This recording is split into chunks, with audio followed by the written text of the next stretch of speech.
रखाता रखाता रखाता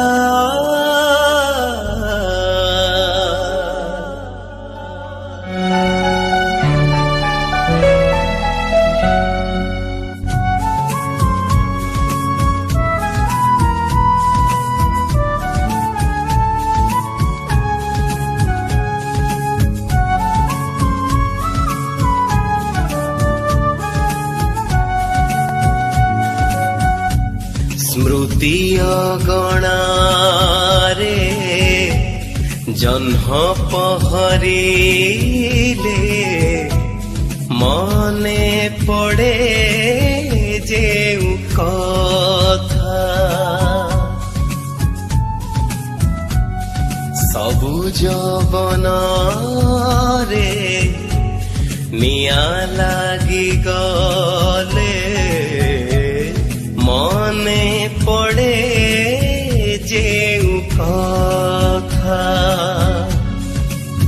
हृदय पृष्ठारे हेइछि गुंथा मो हृदय पृष्ठारे हेइछि गुंथा मो अलिभा कहानी कविता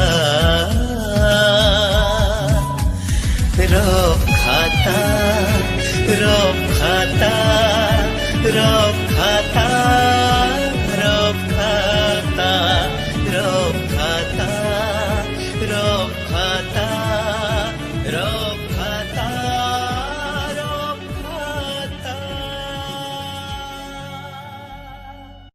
नमस्कार दर्शक नमस्कार दर्शक बंधु स्टोरी इमेज रखातार संजय महिला परर फर्द को आपण मान स्वागत।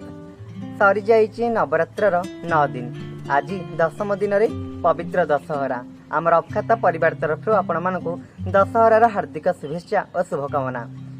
अधर्म उपरे धर्मर पाप उपरे पुण्यर एवं अंधार उपरे आलोकर विजय ही पवित्र विजयादशमी। आज रही पवित्र अवसर में संजय महिला परर फर्दे आम सह अच्छा नृत्यशिल्पी तृष्णा सेठी, कंठशिल्पी शाश्वती दास, कवयित्री अपर्णा मिश्र एवं आलोचक डॉक्टर निरंजन साहू। कुनी पादरे घुंगुरा, आखिरे कजल एवं हृदय माँ दुर्गा प्रति भक्ति भाव नहीं आसिचंती संजय महिला परर आज फर्दे कुनी प्रतिभा नृत्यशिल्पी तृष्णा सेठी। तेबे आसंतु देखिबा तांका नृत्य।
केबे से जननी केबे से भगिनी केबे से जया पुणी केबे से महिषामर्दिनी माँ दुर्गा। हाँ आज्ञा, पवित्र दशहरा अवसर में आसंतु शुणिबा कंठशिल्पी शाश्वती दास कंठरू माँ दुर्गांकर एक भजन।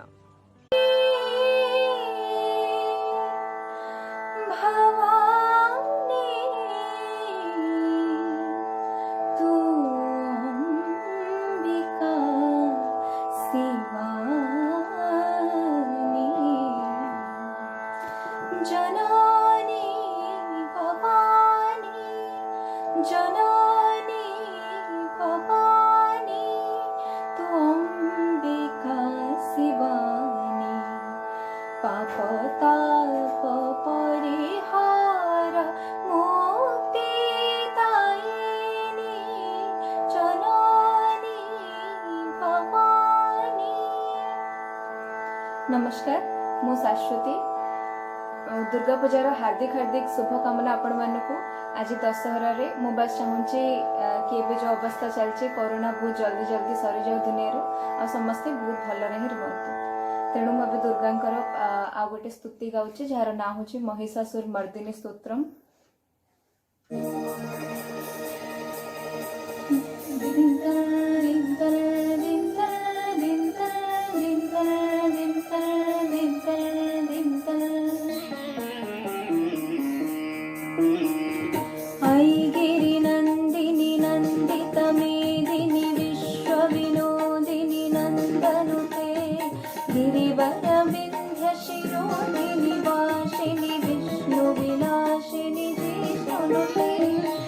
गिरिनन्दिनि नन्दितमेदिनि विश्वविनोदिनि नन्दनुते गिरिवरविन्ध्यशिरोधिनि वासिनि विष्णुविलासिनि चेष्णुते भगवति हेशिति कण्ठकुटुम्बिनि भूरि कुटुम्बिनि भूरि कृते जय जय हे महिषासुरमर्दिनि रम्यकपर्दिनि शैलसुते रम्यकपर्दिनि शैलसुते गम गम गम धरि सा पम गम प गम पम गम धरि नि नि सा सा रे रे सा सा नि सा गा ग म म प प म म ग म ग म रे सा नि सा रे नि सा गा ग म धरि नि सा सुरवरवर्षिणि दुर्धर घर्षिणि दुर्मुखमर्षिणि हर्षरते त्रिभुवन पोषिणि शङ्करतोषिणि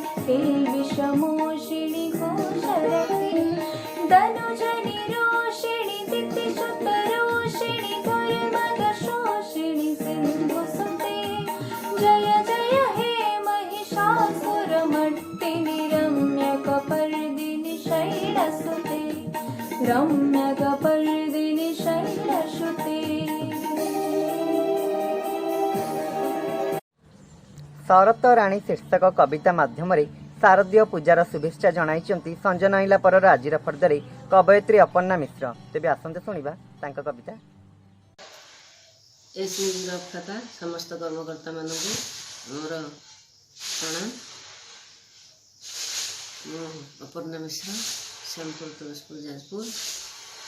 शारदीय शुभेच्छा समस्त को समस्त श्रोता तथा गुरुजन मानक। आज शरत ऋतु माँ दुर्गा आसी धराधाम को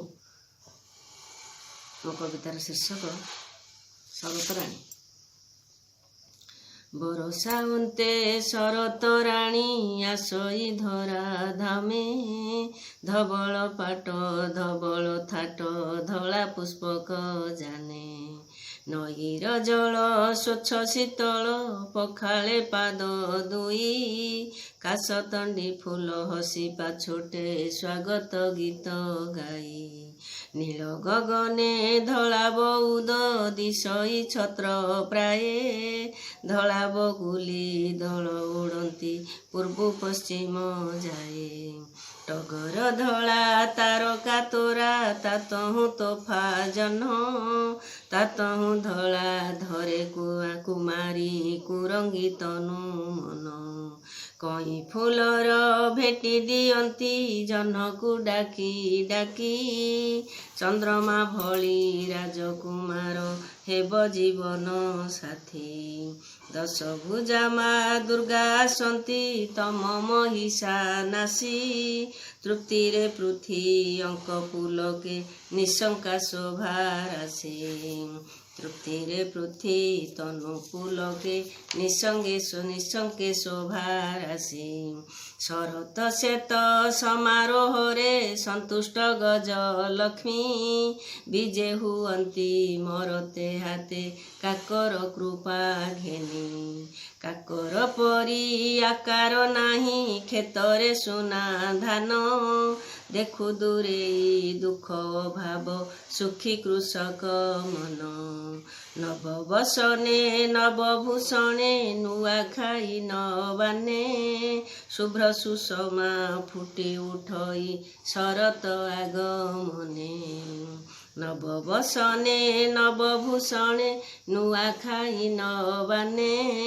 ଶୁଭ୍ର ସୁଷମା ଫୁଟି ଉଠଇ ଶରତ ଆଗମନେ। ନମସ୍କାର। परम ब्रह्मଙ୍କ ସନ୍ଧାନରେ ଅବନ୍ତୀ କଟକର ନରେଶ ଇନ୍ଦ୍ରଦ୍ୟୁମ୍ନ ମହାରାଜ। ତେବେ ସେ କ'ଣ ପାଇଲେ ପରମ ବ୍ରହ୍ମଙ୍କର ସନ୍ଧାନ? ଯଦି ପାଇଲେ କେମିତି ପାଇଲେ? ସେ ସବୁ ନେଇ ଆସିଛନ୍ତି ଡକ୍ଟର ନିରଞ୍ଜନ ସାହୁ। ତେବେ ଆସନ୍ତୁ ଶୁଣିବା ତାଙ୍କ ଆଲୋଚନା।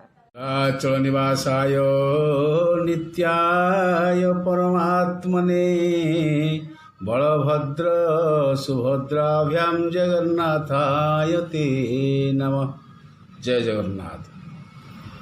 ମହାପ୍ରଭୁ ଶ୍ରୀ ଜଗନ୍ନାଥଙ୍କର ପ୍ରାଚୀନତା ଏବଂ ମହାପ୍ରଭୁ ଶ୍ରୀ ଜଗନ୍ନାଥଙ୍କର ମାହାତ୍ମ୍ୟ ସମ୍ପର୍କରେ ଆମେ ବିଚାର କରୁଥିଲା ବେଳେ ଆଜି ମହାଦୁର୍ଗା ମହାମାୟାଙ୍କର ମହିଷାମର୍ଦିନୀ ମା ଦୁର୍ଗାଙ୍କର ଆଜି ହେଉଛି ଦଶହରା। ଏ ଦଶହରାରେ ସମସ୍ତଙ୍କୁ ସ୍ୱାଗତ କରୁଛି ଏବଂ ମହାପ୍ରଭୁ ଶ୍ରୀ ଜଗନ୍ନାଥଙ୍କ ଉଦ୍ଦେଶ୍ୟରେ ଆମେ ଯେଉଁ ବକ୍ତବ୍ୟ ରଖୁଛେ ସେ ବକ୍ତବ୍ୟ ଭିତରେ ଆଜି କଥା ଅଛି ଯେ ରାଜା ଇନ୍ଦ୍ରଦ୍ୟୁମ୍ନ ଯେଉଁ ସ୍ୱରୂପ ଦେଖିଲେ 7 ଦିନ ଧରିକି ଚାଲିଥିବା ବିଷ୍ଣୁ ମହାଯଜ୍ଞ, ସେ ମହାଯଜ୍ଞରେ ଯେଉଁ ସ୍ୱରୂପ ଦେଖିଲେ ଜଗନ୍ନାଥ ବଳଭଦ୍ର ସୁଭଦ୍ରାଙ୍କ ରୂପ ଲଲିହାନ ଜିହ୍ୱା ଭିତର ଦେଇକି ସେ ଦେଖିଲେ ସେତିକିବେଳେ ସେ ସ୍ତୁତି କରୁଛନ୍ତି। ସେ କହୁଛନ୍ତି ଯାହା ସ୍କନ୍ଦ ପୁରାଣ ଲେଖିଛି। ସ୍କନ୍ଦ ପୁରାଣରେ ଉଲ୍ଲେଖ ଅଛି ପରିତ୍ରାହି ଜଗନ୍ନାଥୋ ଦୀନବନ୍ଧୋ ନମସ୍ତୁତେ ନିସ୍ତୀର୍ଣ୍ଣୋହଂ ଭାବାମ୍ବୋଧଂ ପ୍ରାପ୍ୟ ତ୍ୱତରଣୀ ସୁଖାମ୍। ଶ୍ରୀ ଜଗନ୍ନାଥ ପରିତ୍ରାହି ଦୀନବନ୍ଧୁ ପରିତ୍ରାହି ଜଗନ୍ନାଥ ଦୀନବନ୍ଧୋ ନମସ୍ତୁତେ। ସେ ଦୀନ ବାନ୍ଧବ ବୋଲି ପ୍ରଥମରୁ ସ୍ୱୀକାର କରିନେଲେ। ଦିନ କହିଲେ ଦିବସ, ଦିନ କହିଲେ ଆଜ୍ଞା ଦରିଦ୍ର, ପରାହତ, ସାମାନ୍ୟ, ଅକିଞ୍ଚନ ଏବଂ ପ୍ରାରବ୍ଧ ଭୋଗ କରୁଥିବା ମଣିଷ ଜୀବ, ସେ ଜୀବଙ୍କର ଦୀନବନ୍ଧୁ ହେଉଛନ୍ତି ମହାପ୍ରଭୁ ଶ୍ରୀ ଜଗନ୍ନାଥ ବୋଲି ସ୍କନ୍ଦ ପୁରାଣରେ ଯେତେବେଳେ ସ୍ତୁତି କରୁଛନ୍ତି ଇନ୍ଦ୍ରଦ୍ୟୁମ୍ନ ଏ କଥାଟି ଆସିଛି।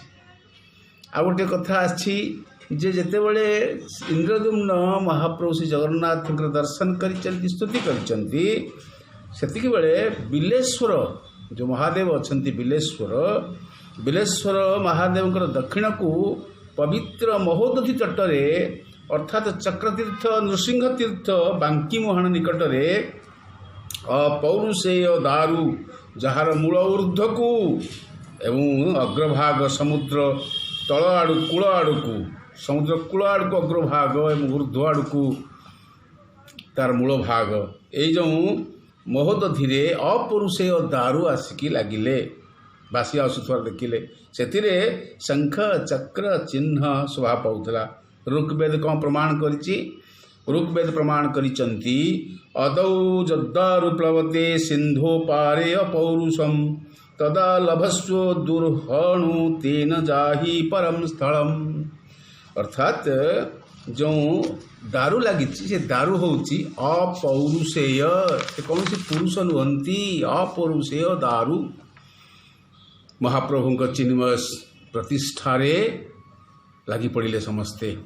ମହାପ୍ରଭୁଙ୍କର ଯେଉଁ ପ୍ରତିଷ୍ଠା ହେଲା ସେଥିରେ କେଉଁମାନେ ସଂଘ କ୍ଷେତ୍ରରେ ଆଚାର୍ଯ୍ୟ ହେଲେ ନା ମାର୍କଣ୍ଡେୟ, ଅଙ୍ଗିରା, ଭୃଗୁ ଏବଂ କଣ୍ଡୁମୁନି ତାଙ୍କୁ ଘେରି ରହିଲେ ଆଉ 5 ଜଣ। ସେମାନେ କିଏ ନା ପଞ୍ଚ ମହାଦେବୀ। ପଞ୍ଚ ମହାଦେବଙ୍କ ଭିତରେ ଲୋକନାଥ, ମାର୍କଣ୍ଡେୟ, ଯମେଶ୍ୱର, କପାଳମୋଚନ ଓ ନୀଳକଣ୍ଠେଶ୍ୱର। ମହାପ୍ରଭୁ ଶ୍ରୀ ଜଗନ୍ନାଥଙ୍କ କ୍ଷେତ୍ରକୁ ଚାରିପଟେ ମହାରୁଦ୍ରମାନେ ଘେରିକି ରହିଲେ। ମହାରୁଦ୍ରଙ୍କ ଭିତରେ ପ୍ରଥମେ ରହିଲେ ଲୋକନାଥ, ଦ୍ୱିତୀୟ ରହିଲେ ମାର୍କଣ୍ଡେୟ, ତୃତୀୟ ରହିଲେ ଯମେଶ୍ୱର, ଚତୁର୍ଥ ରହିଲେ କପାଳମୋଚନ ଏବଂ ନୀଳକଣ୍ଠେଶ୍ୱର ଇତ୍ୟାଦି ପଞ୍ଚ ମହାଦେବ, ପଞ୍ଚ ପାଣ୍ଡବ ବୋଲି କହନ୍ତି। ପଞ୍ଚ ପ୍ରଭୁ, ପଞ୍ଚ ଦେବ ଘେରିକି ରହିଲେ ଚାରିପଟେ। ରହିଲେ 4 ଜଣ ଆଚାର୍ଯ୍ୟ, ମାର୍କଣ୍ଡେୟ, ଅଙ୍ଗିରା, ଭୃଗୁ ଆଉ କଣ୍ଡୁମୁନି। ପଞ୍ଚ ମହାଦେବ ରହିଲେ ଲୋକନାଥ, ମାର୍କଣ୍ଡେୟ, ଯମେଶ୍ୱର, କପାଳମୋଚନ, ନୀଳକଣ୍ଠେଶ୍ୱର। ଏହାଙ୍କ ବ୍ୟତୀତ ଆହୁରି ମଧ୍ୟ ମହାଦେବ ମାନେ ରହିଲେ ଈଶାନେଶ୍ୱର, କ୍ଷେତ୍ରପାଳ, ଅଷ୍ଟଶମ୍ଭୁ, ପାତାଳେଶ୍ୱର। ପୁଣି ବେଢ଼ି ରହିଲେ ପଣ୍ଡୁ ନୃସିଂହ, ଆଦି ନୃସିଂହ, କେଶୀ ନୃସିଂହ, ବାଡ଼ି ନୃସିଂହ, ଖମ୍ବ ନୃସିଂହ, ଅଭୟ ନୃସିଂହ, ଗୁମୁଟ ନୃସିଂହ, ଲକ୍ଷ୍ମୀ ନୃସିଂହ, ମନ୍ତ୍ର ନୃସିଂହ। ଶ୍ରୀ ଜଗନ୍ନାଥ ହେଉଛନ୍ତି ନୃସିଂହ ଅବତାର ଏବଂ ସେହି ନୃସିଂହମାନେ ମଧ୍ୟ ଚାରିପଟେ ଘେରି ରହିଲେ। କିଏ କିଏ ରହିଲେ? 4 ଜଣ ରହିଲେ ଆଚାର୍ଯ୍ୟ, ପଞ୍ଚ ମହାଦେବ ଏବଂ ତା ସହିତ 7 ନୃସିଂହ ମୂର୍ତ୍ତି ଅର୍ଥାତ୍ ପଣ୍ଡୁ ନୃସିଂହ, ଆଦି ନୃସିଂହ, କେଶୀ ନୃସିଂହ, ବାଡ଼ି ନୃସିଂହ, ଖମ୍ବ ନୃସିଂହ, ଅଭୟ ନୃସିଂହ, ଗୁମୁଟ ନୃସିଂହ ଏବଂ ଲକ୍ଷ୍ମୀ ନୃସିଂହ, ମନ୍ତ୍ର ନୃସିଂହ।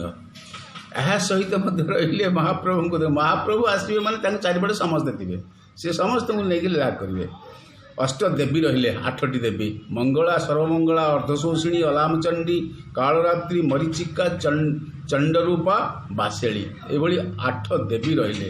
ଦେବୀମାନଙ୍କ ମଧ୍ୟରେ ପୁଣି ରହିଲେ ତାଙ୍କର ଆଉ କିଛି କିଛି ପାର୍ଶ୍ୱଦେବୀ, କୋତାମଚଣ୍ଡୀ, ଖମ୍ବକାଳୀ, ମହାକାଳୀ, ଝାଡ଼େଶ୍ୱରୀ, ମଶାଣଚଣ୍ଡୀ, ବେଢ଼ାକାଳୀ, ବାଟମଙ୍ଗଳା, ବିମଳା, କମଳା, ସାବିତ୍ରୀ, ଗାୟତ୍ରୀ, ଷଷ୍ଠୀ, ସରସ୍ୱତୀ, ଶୀତଳା, ଉତ୍ତରାୟଣୀ। ପୁଣି ବେଢ଼ା ବାହାରେ ରହିଲେ ରାମଚଣ୍ଡୀ, ହରଚଣ୍ଡୀ, ଅଲାମଚଣ୍ଡୀ, ବରାହୀ, ଚାମୁଣ୍ଡା, ଘାଟମଙ୍ଗଳା, ବାଙ୍କିମୁଙ୍ଗ, ମୁହାଣ ରାମଚଣ୍ଡୀ, ମୁହାଣ ହରଚଣ୍ଡୀ, ଶ୍ୟାମାକାଳୀ, ଦକ୍ଷିଣକାଳୀ, ବାଟକାଳୀ, ଗଛକାଳୀ, ବାଟମଙ୍ଗଳା, ଝାଡ଼େଶ୍ୱରୀ, ମରିଚାଇ, ନାରାୟଣୀ ଏବଂ ହାତ ଯୋଡ଼ି 16 ପୁଅ ମା। ଏଭଳି ଦେବୀମାନେ ମଧ୍ୟ ରହିଲେ। ଦେଖିଲେ ଶାକ୍ତ ମତରେ ରହିଲେ ସମସ୍ତ ଦେବୀ ମହାମାୟାମାନଙ୍କର, ମହାଦୁର୍ଗାଙ୍କର ଏମାନେ ସମସ୍ତେ ସ୍ୱରୂପ ଏବଂ ମହାଦୁର୍ଗା ଅର୍ଥାତ୍ ଦୁର୍ଗା ମାଧବ ଭାବରେ ଶ୍ରୀ ଜଗନ୍ନାଥ ପ୍ରକାଶ ପାଇଲେ। ଇଏ ମାଧବ ଅର୍ଥାତ୍ ବିଷ୍ଣୁ, ଦୁର୍ଗାଙ୍କୁ ନେଇକରି ଦୁର୍ଗା ମାଧବ ସ୍ୱରୂପ ପ୍ରକାଶ ପାଇଲେ ଶ୍ରୀ ଜଗନ୍ନାଥ ସଂଘ କ୍ଷେତ୍ର ପୁରୁଷୋତ୍ତମ କ୍ଷେତ୍ରରେ। ଆଜ୍ଞା ଦେଖନ୍ତୁ ଏଭଳି କ୍ଷେତ୍ର ଯେଉଁଠି ଆଚାର୍ଯ୍ୟମାନେ ଅଛନ୍ତି ମାର୍କଣ୍ଡେୟ, ଅଙ୍ଗିରା, ଭୃଗୁ, କଣ୍ଡୁମୁନି, ଯେଉଁଠି ପଞ୍ଚମହାଦେବ ଅଛନ୍ତି ଲୋକନାଥ, ମାର୍କଣ୍ଡେୟ, ଯମେଶ୍ୱର, କପାଳମୋଚନ, ନୀଳକଣ୍ଠେଶ୍ୱର, ଯେଉଁଠି ଆହୁରି ମଧ୍ୟ ଅଛନ୍ତି ଈଶାନେଶ୍ୱର, କ୍ଷେତ୍ରପାଳ, ଅଷ୍ଟଶମ୍ଭୁ, ପାତାଳେଶ୍ୱର। ପୁଣି ଯେଉଁଠି କେଶୀ ନୃସିଂହ, ବାଡ଼ି ନୃସିଂହ, ଖମ୍ବ ନୃସିଂହ, ଆଦି ନୃସିଂହ, ଅଭୟ ନୃସିଂହ, ଗୁମୁଟ ନୃସିଂହ, ଲକ୍ଷ୍ମୀ ନୃସିଂହ, ମନ୍ତ୍ର ନୃସିଂହ ଅଛନ୍ତି। ଆଉ ଯେଉଁଠି ଚଣ୍ଡୀମାନେ ଅଷ୍ଟଚଣ୍ଡୀଙ୍କ ବ୍ୟତୀତ ଅଷ୍ଟଚଣ୍ଡୀଙ୍କ ବ୍ୟତୀତ ଆହୁରି ପାର୍ଶ୍ୱଚଣ୍ଡୀମାନେ ମଧ୍ୟ ଅଛନ୍ତି। ଏଇଭଳି କ୍ଷେତ୍ର ଆବରିକି ଅଛନ୍ତି ଯାହାଙ୍କର ସେ କ୍ଷେତ୍ରର ନାଁ ହେଉଛି ଶଙ୍ଖ କ୍ଷେତ୍ର, ପୁରୁଷୋତ୍ତମ କ୍ଷେତ୍ର, ଶ୍ରୀକ୍ଷେତ୍ର। ସେହି କ୍ଷେତ୍ରର ଆରାଧ୍ୟ ଦେବତା ହେଉଛନ୍ତି ମହାପ୍ରଭୁ ଶ୍ରୀ ଜଗନ୍ନାଥ। ମୁଁ ପ୍ରଥମରୁ କହିଛି ଯେତେବେଳେ ଇନ୍ଦ୍ରଦ୍ୟୁମ୍ନ ସ୍ତୁତି କଲେ ତାଙ୍କୁ ବନ୍ଧୁ ବୋଲି କହିଲେ। ମହାପ୍ରଭୁଙ୍କୁ ସ୍ତୁତି କରୁଛନ୍ତି ବଂଶସଖା ସାହିତ୍ୟର ସନ୍ଥ ଶିରୋମଣି ଅଚ୍ୟୁତାନନ୍ଦ କହୁଛନ୍ତି, ମୋ ଦୁଃଖ ନ ଗଲା ଯେ ଦୀନ ବନ୍ଧୁ, ମୋ ଦୁଃଖ ନ ଗଲା ଯେ ଦୀନ ବନ୍ଧୁ, ତୁମେ ଦୀନ ବନ୍ଧୁ ମୋ ବନ୍ଧୁ ନହିଲେ ମୋ ବନ୍ଧୁ ହୋଇବ କେ,